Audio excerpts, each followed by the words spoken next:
Bonjour, je suis Jérôme Ribeiro, président fondateur de Human AI. Et je suis là avec notre partenaire et notre frère, le docteur Malik Maurice Mouzou, le CONIA, le Conseil international de l'intelligence artificielle, donc basé en Chine et en Afrique, et qui œuvre pour l'innovation, pour faire en sorte que les Africains soient maîtres demain, maîtres de leur destin, et maîtrisent l'intelligence artificielle, et de faire un pôle technologique de très haut niveau pour l'Afrique, par les Africains, avec les Africains. Donc on remercie le docteur Malik Maurice Mouzou, on remercie le président Jean-Claude Coulibaly de l'Union nationale des journalistes de Côte d'Ivoire. Et ça c'est hyper important parce que c'est un partenariat stratégique. Et le but c'était de démystifier, d'acculturer, de sensibiliser sur l'intelligence artificielle. Qu'est-ce que c'est l'intelligence artificielle? Ce n'est ni plus ni moins que de simuler le raisonnement humain grâce à de la donnée. Il faut de la donnée. La digitalisation, c'est de la donnée.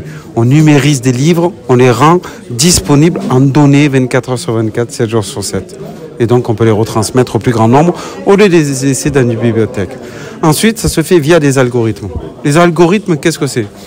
C'est comme une recette de cuisine. Ça vous dit comment suivre toutes les étapes pour atteindre ce plat.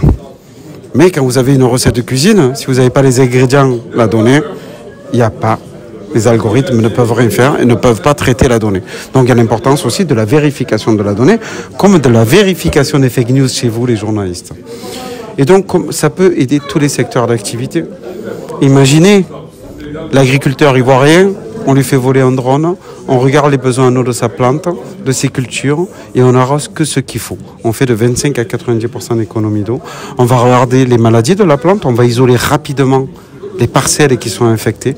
On va regarder la maturité des fruits pour optimiser les récoltes. Et surtout, on peut optimiser aussi en fonction du terroir, de la terre, ce qu'il faut planter à tel endroit pour maximiser la production. Pourquoi ? Parce qu'il faut produire plus, il faut l'autonomie, il faut la souveraineté de l'Afrique et de tous les pays. Pour l'agriculture, on l'a vu pendant la guerre de l'Ukraine, on l'a vu pendant le Covid. Il y a certains produits qui n'arrivaient plus. Et donc, il faut faire en sorte de donner les moyens. Dans la santé, ça va aider les médecins. Dans les déserts médicaux, ça va être beaucoup plus simple de se faire soigner, d'envoyer des médicaments par drone. Sur des zones où on va mettre 6 heures en voiture et que le drone va mettre peut-être que 20 minutes en survol. Ça va aider dans la culture, dans l'agriculture, dans la santé.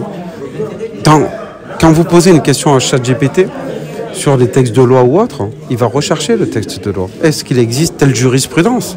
Ils peuvent vous la retrouver. Donc dans tous les secteurs d'activité, il n'y en a pas un qui n'est pas concerné.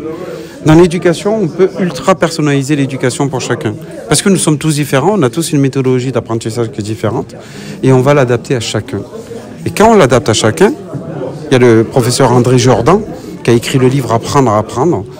On retient jusqu'à 27 fois plus vite.